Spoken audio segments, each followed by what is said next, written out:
नाज़रीन अस्सलाम वालेकुम, आप देख रहे हैं सियासी टीवी। कौमी खबरनामे में आप सबका इस्तकबाल है। मैं मोहम्मद सिद्दीक। सबसे पहले सुर्खियों पर एक नज़र डालते हैं। मनरेगा में तब्दीली के खिलाफ कांग्रेस का जबरदस्त एहतजाज। महात्मा गांधी की तौहीन का बीजेपी पर लगाया इल्जाम।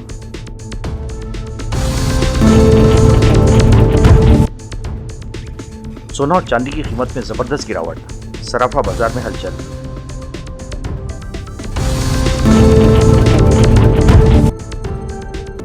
मस्जिदों के लाउडस्पीकर बंद होने चाहिए, बीजेपी लीडर बाल मुकुंद आचार्य का मुतालबा।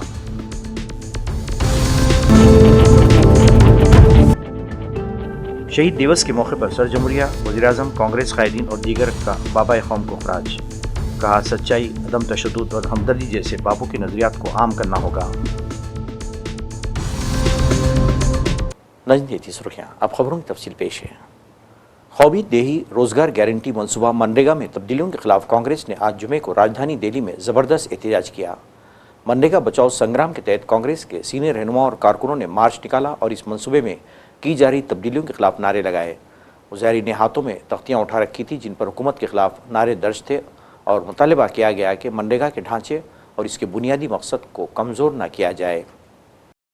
एहतजाज में कांग्रेस के general secretary Jairam Ramesh, media और पब्लिसिटी शोबे के चेयरमैन पवन खेड़ा, अजय माकन समेत कई रहनुमा शरीक हुए।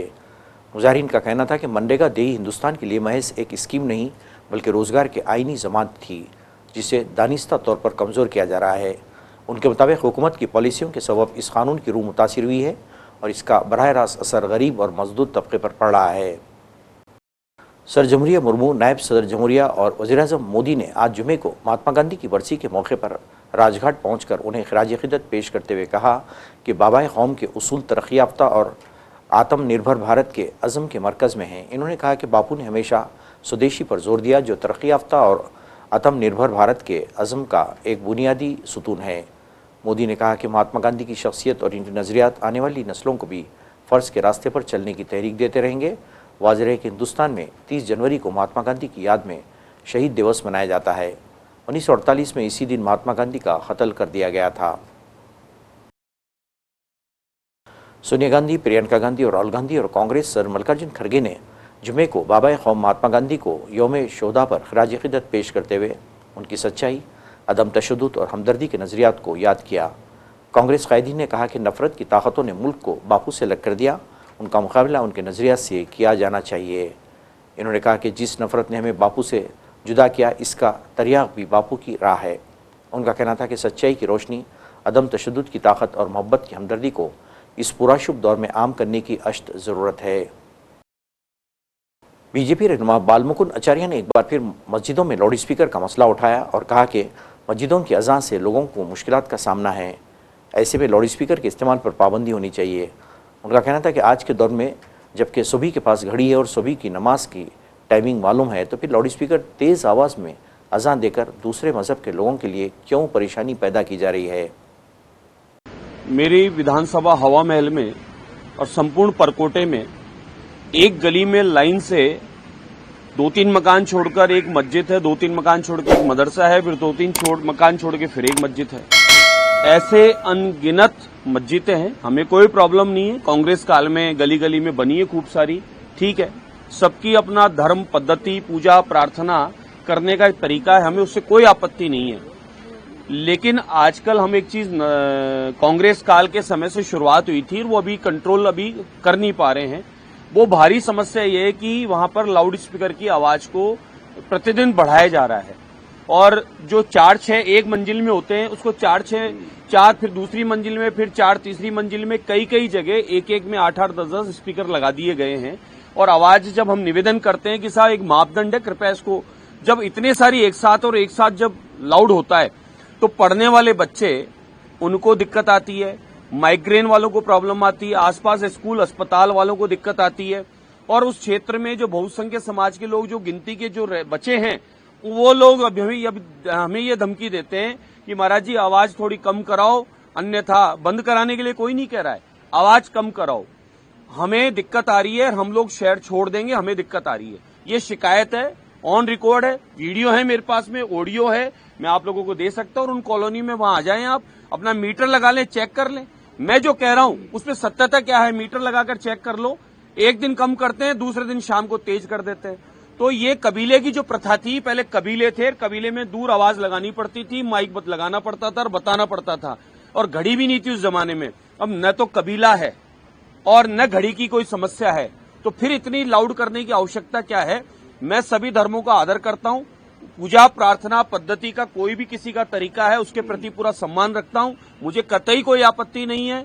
लेकिन आपकी अपनी पूजा प्रार्थना, भले वो मेरी हो, हमारे सत्संग कीर्तन भजन इत्यादि यात्राएं होती है, कभी कभार उत्सव होते हैं, शिकायत आती है कि ये आवाज कम करो या बंद करो या 10 बजे बाद बंद कर दो, बिल्कुल हम उसके साथ रहते हैं, बंद कर दी जाती है। 10 बजे बाद कोई फोन भी आता है कि ऐसे ऐसे पुलिस वाले आए हैं, शिकायत आई है लाउड, भैया बंद कर दे, कानून है, नियम, उसका पालन कर। जब हम पालन करने को तैयार हैं तो फिर आप लोग उसकी आवाज को जो एक मापदंड है कृपया उसको कर दीजिए। इतना तेज लाउड करके अपनी प्रार्थना से किसी को और को समस्या उत्पन्न न हो, कृपया उस पर ध्यान दीजिए, यही मेरा निवेदन है। सिर्फ एक धर्म के स्थलों को लेकर आपत्ति या सभी धर्मों के लिए? मैं पुनः आपके सामने बोलता हूं, लाउड स्पीकरों के बारे में चर्चा की है मैंने।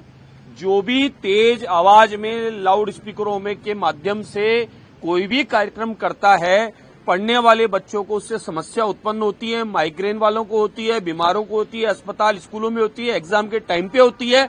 अब वो कोई धर्म हो सकता है, लाउड की बात हो रही है, लाउड स्पीकर, और सनातन में कोई भी 5, 8, 10 मंजिल बनाकर और प्रत्येक मंजिल में 4-4 भोंपू नहीं टेकता है, और भोंपू की आवाज बार बार इस मशीन को ज्यादा तेज करने की कोशिश नहीं करता है, और दिन में 5 बार नहीं करता है। कभी कभार कोई उत्सव त्योहार होता है सनातनियों का, कभी कभार कोई मेले होते हैं सनातनियों के, प्रतिदिन का ऐसा माहौल नहीं होता है। और फिर भी कहीं सनातनियों का भी होता हो और उस लाउड से उस क्षेत्र में कहीं किसी को समस्या है तो उसकी जिम्मेदारी है कि हम उसको कम करेंगे। आसाम चीफ मिनिस्टर बिश्वा शर्मा के इंतहाई इश्तियालंगेज बयान पर रद्दमन जाहिर करते हुए बरेली के मौलाना शहाबुद्दीन रजवी ने एक चीफ मिनिस्टर के इस तरह के बयान को आइन की खुली खिलाफवर्जी करार दिया है और कहा कि महज इलेक्शन में कामयाबी हासिल करने के लिए नफरत का माहौल बनाया जा रहा है और झूठे प्रोपेगेंडे किए जा रहे हैं। का तौर तरीका मुसलमानों के खिलाफ है।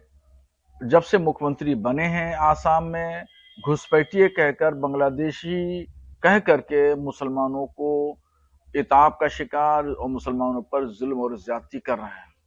अब इलेक्शन करीब हैं तो इलेक्शन की वजह से वो और ज्यादा उग्र हो गए हैं मुसलमानों के खिलाफ, और वो यहां तक कह रहे हैं कि अगर मुसलमानों की आबादी बढ़ती रही तो एक दिन आएगा कि ये बांग्लादेश का हिस्सा हो जाएगा। अब क्या कितनी बेतुकी बातें कह रहे हैं। वो देश एक प्रदेश के मुख्यमंत्री हैं, प्रदेश के मुख्यमंत्री होने के नाते उनको इस तरह की भाषा नहीं बोलना चाहिए। सबको साथ, सबका विकास, सबके विश्वास के साथ में काम होना चाहिए। मगर उन्होंने प्रधानमंत्री के इस नारे को उठा के ताक पर रख दिया है और मियां मियां कह करके मुसलमानों को वो गालियां दे रहे हैं। उनको सुप्रीम कोर्ट का भी कोई लिहाज पास नहीं है। सुप्रीम कोर्ट ने वहां पर रह रहे गरीब मुसलमानों के रहने सहने व्यवस्था करने का आदेश दिया था। इसके बावजूद भी वो सुप्रीम कोर्ट के आदेश को मानने के लिए तैयार नहीं है और तरह तरह के हीले और बहाने और दलीलें दे रहे हैं। वो ये चाहते हैं कि किसी भी सूरत से मैं दूसरी मर्तबा मुख्यमंत्री बन जाऊं, मगर अब ये मुमकिन नहीं है। अब दूसरी मर्तबा हेमंत कुमार विश्व शर्मा मुख्यमंत्री बनने वाले नहीं हैं। उन्होंने मुसलमानों को गाली देने में रिकॉर्ड तोड़ दिया है। मियां शब्द को लेके फिर से उन्होंने एक बात उठा दी, क्या कहेंगे? वो मुसलमानों को लफ्ज मुसलमान नहीं इस्तेमाल करते हैं, बल्कि वो मियां का शब्द इस्तेमाल करते हैं मुसलमानों के लिए। और ये खास तौर पर जब उनको तंज करना होता है, क्रिटिसाइज करना होता है मुसलमानों पर, तो लफ्ज मियां इस्तेमाल करते हैं। और उसको मौलाना बदरुद्दीन अजमल जो यूडीएफ के चीफ हैं, उन्होंने मियां का शब्द हेमंत कुमार विश्व शर्मा के लिए इस्तेमाल कर दिया। इसलिए हेमंत जी को नागवार गुजर रहा है और उनको तकलीफ हो रही है। तो ये शब्द है, इस शब्द का इस्तेमाल कोई किसी एतबार से भी कर सकता है। वो हमेशा मुसलमानों को टारगेट करते थे, इस बार मौलाना बदरुद्दीन अजमल ने टारगेट करके मियां का शब्द उनके साथ चुभो दिया है, इसलिए उनको तिलमिलाहट है और परेशानी है। सुप्रीम कोर्ट ने स्कूल्स में तालिबात के लिए अलग बैतुल खला और सैनिटरी पैड का इंतजाम किए जाने से मुताल्लिक जुम्मे के रोज़ एक इंतहाई अहम हुक्मनामा जारी किया। अदालत उज़्मा ने सभी रियासतों को हिदायत दी कि शहरी और देही इलाकों में लड़कियों के लिए स्कूल में अलहदा बैतुल ख़ज़ा की सहूलत दस्तियाब कराई जाए। इसके साथ ही सुप्रीम कोर्ट ने 3 माह में सभी रियासतों और मरकज़ के ज़ेर इंतज़ाम खित्तों को हुक्म पर अमल करने की हिदायत दी। अदालत उज़्मा ने कहा कि आइन के आर्टिकल 21 के तहत ज़िंदगी के हक़ में माहवारी सेहत का हक़ भी शामिल है। महफूज, बाअसर और किफ़ायती माहवारी से मुताल्लिक़ इंतज़ामात की तरकीबों तक रसाई एक तालिबा को जिनसी और तौलीदी सेहत की आला सतह तक पहुँचने में मदद करती है। सेहतमंद तौलीदी ज़िंदगी के हक़ में जिनसी सेहत से मुताल्लिक़ तालीम और जानकारी तक रसाई का हक़ भी शामिल है। मग़रिबी बंगाल की राजधानी कोलकाता के आनंदपुर इलाके में पेश आने वाले हौलनाक आतिशज़दगी के वाक़े में हलाक होने वालों की तादाद बढ़कर 25 हो गई है। ANS रियासती डिज़ास्टर मैनेजमेंट महकमे से वाबस्ता ज़राए के हवाले से रिपोर्ट किया है, एक शख्स की मौत की तस्दीक के बाद ये तादाद बढ़ी है, जबकि मुतादिद अफराद अब भी लापता बताए जा रहे हैं, जिसके बाद हलाकतों में मज़ीद इजाफे का अंदेशा ज़ाहिर किया जा रहा है। यह हादिसा 26 जनवरी की सुबह आनंदपुर में वाक़े एक गोदाम में पेश आया था, जहाँ आग लगने के वक्त कई मजदूर अंदर सो रहे थे। अचानक आग भड़क उठने के बाद वो मजदूर बाहर निकलने का मौका न पा सके और बड़ी तादाद में उसकी आ गए। फायर ब्रिगेड की गाड़ियों ने घंटों की जिद्दोजहद के बाद आग पर काबू पाया। रियासती फायर सर्विस और फॉरेंसिक टीम की इब्तिदाई रिपोर्ट में बताया गया है कि आग करीबी वाओ मोमो फैक्ट्री से नहीं बल्कि 7 वाक़े पुष्पांजलि डेकोरेटर के गोदाम से लगी थी।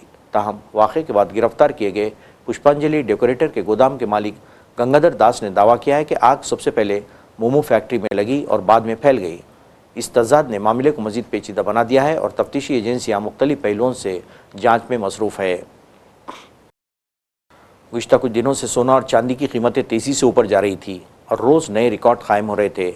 जुमेरात को चांदी ने पहली मरतबा 4 लाख रुपये फ़ी किलोग्राम की सतह अबूर की थी और कारोबार के दौरान उसने 4,20,048 रुपये फ़ी किलोग्राम की बुलंद तरीन सतह को छुआ। ताम दिन के अख्ताम पर कीमतें कुछ नीचे आकर बंद हुई। जुमे की सुबह जैसे ही बाजार खुला, चांदी के सौदे में अचानक भारी फ़रोग देखी गई और कीमत एक ही झटके में तकरीबन 24,000 रुपये टूट कर 3,75,900 फ़ी किलोग्राम तक आ गई। बुलंद तरीन सतह के मामले में एक ही दिन में चांदी तकरीबन 44,000 रुपये सस्ती हो चुकी है। सोने की सूरत हाल भी कुछ मुख्तलिफ नहीं रही। जुमेरात को सोने ने भी नई तारीख रकम करते हुए फ़ी 10 ग्राम 1,93,000 रुपये की सतह को छुआ था, मगर कारोबार के अख्ताम पर उसमें हल्की कमी आ गई थी। जुमे को अप्रैल एक्सपायरी होने वाली सोने में कारोबार शुरू होते ही भारी दबाव देखा गया और कीमत में एक ही बार 8,000 से ज़्यादा रुपये की कमी दर्ज की गई, जिसके बाद सोना 1,75,000 रुपये फ़ी 10 ग्राम के करीब आ गया। बुलंद तरीन सतह से मुआवजना किया जाए तो सोना तकरीबन 18,000 रुपये तक सस्ता हो चुका है। नाज़रीन, आखिर में सुर्खियों पे एक और नज़र। मनरेगा में तब्दीली के खिलाफ कांग्रेस का जबरदस्त एहतजाज, महात्मा गांधी की तौहीन का बीजेपी पर लगाया इल्जाम।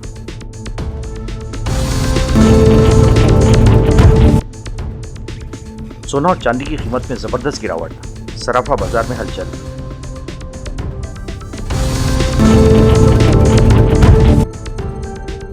मस्जिदों के लाउड स्पीकर बंद होने चाहिए, बीजेपी लीडर बाल मुकुंद आचार्य का मुतालबा।